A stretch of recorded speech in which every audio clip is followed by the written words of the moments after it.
রিয়া প্রতিদিন কোথায় যায় আজকে আমি হাতে নাতে ধরবো, কারণ রোজ রোজ যাচ্ছে আমার কাছে না কইয়ে, তাও আরও মাঝ রাস্তায়।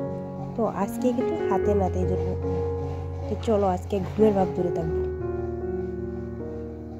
তো রিয়া এখানে চলে আসছে।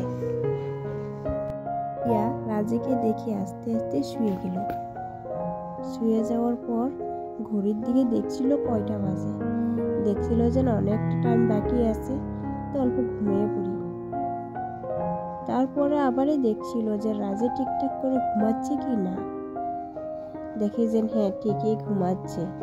ঘুমে যাওয়ার পর আবারই ঘুমিয়ে গিয়েছিল।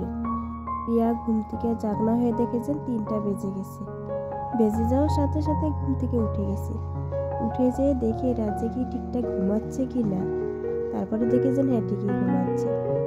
ওই আস্তে আস্তে বিছানা থেকে নেমে গেল। নেমে যাওয়ার পর রাজে আস্তে আস্তে রাজে বলছে, তুই কি ভেবেছিস আমি কি ঘুমিয়ে গেছি? আমি ঘুমাইনি। তুই একদিকে 2 ঘন্টা তুই কি কি করিস আজকে পুরোটা তোমাদের দেখ। রাজে পিছনে পিছনে যাচ্ছে, দেখছে রিয়া কোথায় যায়, আর রিয়া দেখছি যেন উপরে যাচ্ছে। তো রাজ তার পিছে পিছে দৌড়ে আসলো। আসার পর দেখলো যেন দরজা দিয়ে ঘরের ভিতরে ঢুকে গেল। রাজে ভাবছে ঘরে আবার কি করছে, কার সাথে কথা বলছে, দেখি তো একবার। দেখেছেন শাড়ি পরছে, এখন শাড়ি ভঙ্গি। দেখেছেন ঘরের ভিতরে কার সাথে কথা বলছে, তো দেখি তো একবার দরজাটা খুলে। এত রাত্রে আবার কার সাথে কথা? তো এখন দরজা খুলে রাজে দেখছিল। দেখার পর দেখছে যেন ঠাকুরের সাথে কথা বলছে। ও এরকম দেখে পুরো অবাক হয়ে গেল, যে আমার জন্য এতটুক করে আর আমি ওকে সন্দেহ করি। ছি ছি ছি, আমি এত ছোট মনের মানুষ, আমি ওকে ভুল ভেবেছি। রিয়া ঠাকুরকে বলছে যেন আমাদের একটা সন্তান দাও, আমার স্বামী যেন খুব ভালো হয়, আমার স্বামীকে মঙ্গল করো। তো এটা শুনে রাজে খুব মনটা খারাপ হয়ে গেল, যেন আমি কি ভাবছিলাম আর কি হয়ে গেল। এটাকে আস্তে আস্তে দরজাটা দিয়ে চলে আসলো ঘরে।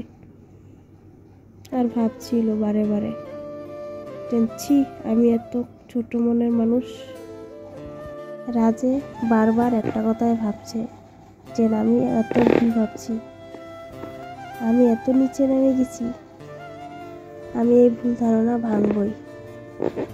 তো সবসময় আমি ওকে ভুল ভেবেছিলাম, কিন্তু ওই যেন আমার জন্য এতটুকু করে এটা আমি ভাবিনি। নিজের উপরে নিজে ঘৃণ করছে, মেয়েটা আমার জন্য এতটুকু করছে আর আমি ওর কি না কি ভেবেছি। ছি,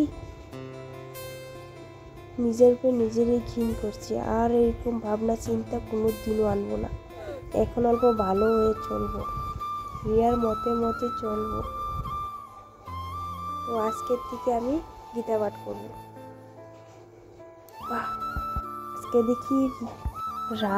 আজকে দেখি হঠাৎ করে পাল্টে গেল, কি ব্যাপার? খুব ভালো লাগছে, তো গীতা পাঠ করছে। আমি ঠাকুরের কাছে যেরকম চেয়েছি ঠিক সেরকমই পেয়েছি। ঠাকুর তুমি দেখো অল্প, এইভাবে যেন সারা জীবন থাকে। তুমি গীতা পাঠ করছো? হ্যাঁ রিয়া, আমি গীতা পাঠ করছি, কি ভালো লেগেছে। রিয়া বলছে রাজেকে, রাজ তুমি এইভাবে সারা জীবন থাকো গীতা নিয়ে, আমি খুব ভালো হয়ে যাবো। রাজে বলছে যে আচ্ছা আমি তোমার কথাই শুনে থাকবো, আজকের থেকে আমি রোজ রোজ গীতা পাঠ করবো, আমি রোজ রোজ পূজা করবো। বসে বললো যে দুইজনে মিলেই করবো, তুমি আমি দুজনে মিলে পূজা করবো আমাদের সন্তানের জন্য। রাজে বলছে আচ্ছা ঠিক আছে।